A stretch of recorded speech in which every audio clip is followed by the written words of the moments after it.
Hey, as we are unpacking kind of the idea of prayer, like daily prayer, so in the rule of life, what we're proposing, what Justin's proposing, and it's what Justin's proposing is not like, oh, that's new. Pray 3 times a day.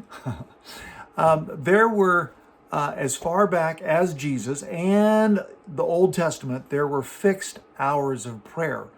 And so the idea of praying 3 times a day is nothing new. The psalmist says, morning, noon, and night, I will cry out to the Lord. Daniel, in the book of Daniel, when he is in captivity under King Nebuchadnezzar, and King Nebuchadnezzar says, no one, right, there's a whole conspiracy against Daniel and his God.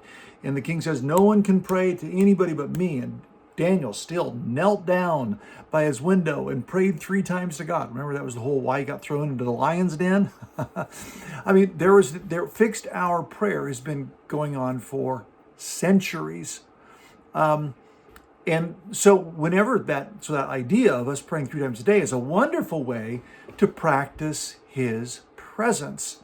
Four things that I gave you this week in our message that I love, this little outline. Number one, daily prayer, and especially 3 times a day prayer. Daily prayer defines my relationship with God. I'll talk more about that in just a little bit. Number two, it designs my day for God. It kind of, puts my day it puts bookends on my day of prayer and puts smack dab in the middle connection to God in prayer. So it designs my day. It defines, it designs, it aligns my heart and mind with God.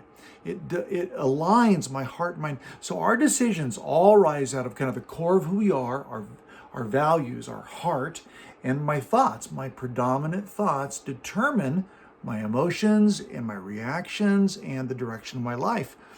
Those two things. So it aligns my heart and mind with God. And fourthly, it refines my character for God, who I am really. Who are you really? Your character.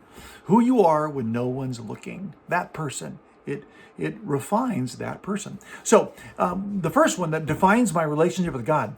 So I pointed out this week, which is just a massive spiritual reality about Jesus and what Jesus did different than any other religious leader of all time, is he called God his Father.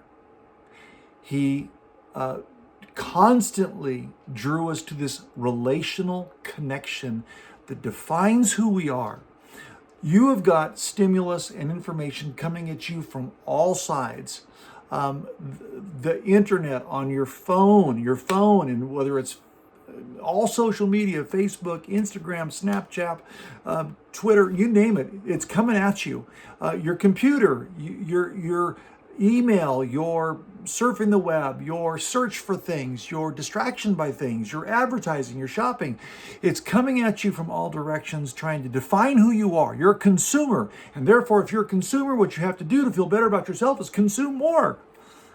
We've got to reorient ourselves and break free from the world's dominant influence and recognize that cannot define me.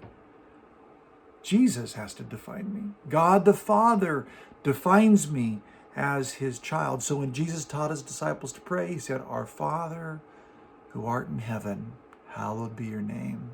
Your kingdom come, your will be done. Lord, it's this really is recognizing this fundamental relationship.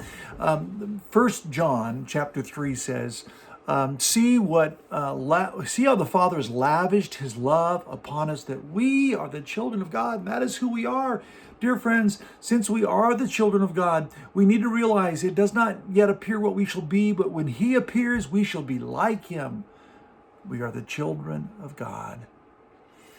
When you pray, your praying defines and maybe redefines and refocuses your attention on your most core, true identity. Prayer refines who we are. Got to ask yourself, who does the world say you are? Who does God say you are? When we understand who we are, we recognize not what the world says about who we are, but about what God says we are. Lord Jesus, we want to be defined by you, not by what we do, not by what we possess, not by who we know, but simply by you. We are your children. Lord, help us to recognize there is a battle for our identity. There's a battle for our belonging. And I will either inadvertently belong to the world and how it defines me, or I will, with counter-cultural effort, choose to see how you define me and tell that story by connecting to you in prayer. Thank you for loving me as your child, for your unstoppable, unconditional, unbelievable commitment to me. Bring me to that, Lord Jesus, again and again as the definition of who I am. I hope you will join me in that prayer and in that pursuit 3 times a day, starting your day, middle of your day, and ending your day. It will define your relationship with Him. God bless. See you tomorrow.